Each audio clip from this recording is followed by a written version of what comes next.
त्योहारों का मौसम और सर्दियों के करीब आने के साथ ही वायु प्रदूषण का मुद्दा दिल्ली सरकार और दिल्ली वालों दोनों के लिए बड़ी चुनौती बन गया है। सर्दियों के मौसम में खास तौर से नवंबर में प्रदूषण का स्तर काफी बढ़ जाता है। एक इमरजेंसी सिचुएशन दिल्ली, हरियाणा, राजस्थान, उत्तर प्रदेश, पंजाब के अंदर पैदा होती है। दिल्ली पर्यावरण विभाग ने बैठकें शुरू कर दी हैं और प्रदूषण से निपटने के लिए उपायों का मसौदा तैयार किया जा रहा है।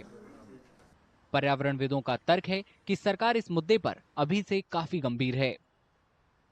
You know, your war room and green apps is not going to come on the ground. It's the real human boots that is going to make the difference.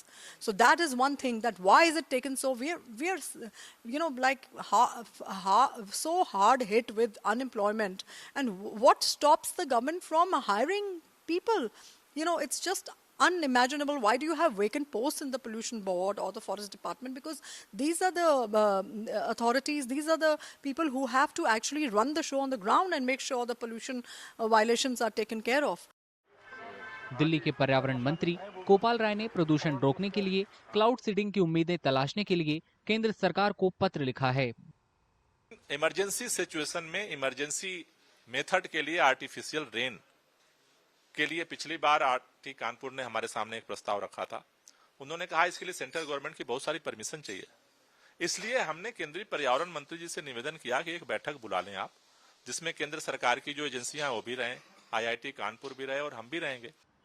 Cloud seeding से एक्सपर्ट पूरी तरह से सहमत नजर नहीं आ रहे हैं। There are multiple sources to Delhi's air pollution. Like one is industrial emissions, the construction emissions, the vehicular pollution, the stubble burning, how we generate power. So we have been saying that we need a sectoral approach. The short-term solutions like smoke tower, or now they have been also they started talking about the artificial rain. These are a very temporary. Maybe this will give a very temporary relief, but it won't solve the pollution crisis. You're talking about cloud seeding. I mean, you're bringing such a controversial thing which has no relevance right now. You are cutting 5 trees an hour on one hand, and then you want to bring in cloud seeding. हर साल Delhi NCR गंभीर प्रदूषण से जूझता है। ये इतने गंभीर stage तक पहुंच जाता है कि रिसर्च के मुताबिक किसी शख्स की उम्र 10 साल तक कम हो सकती है।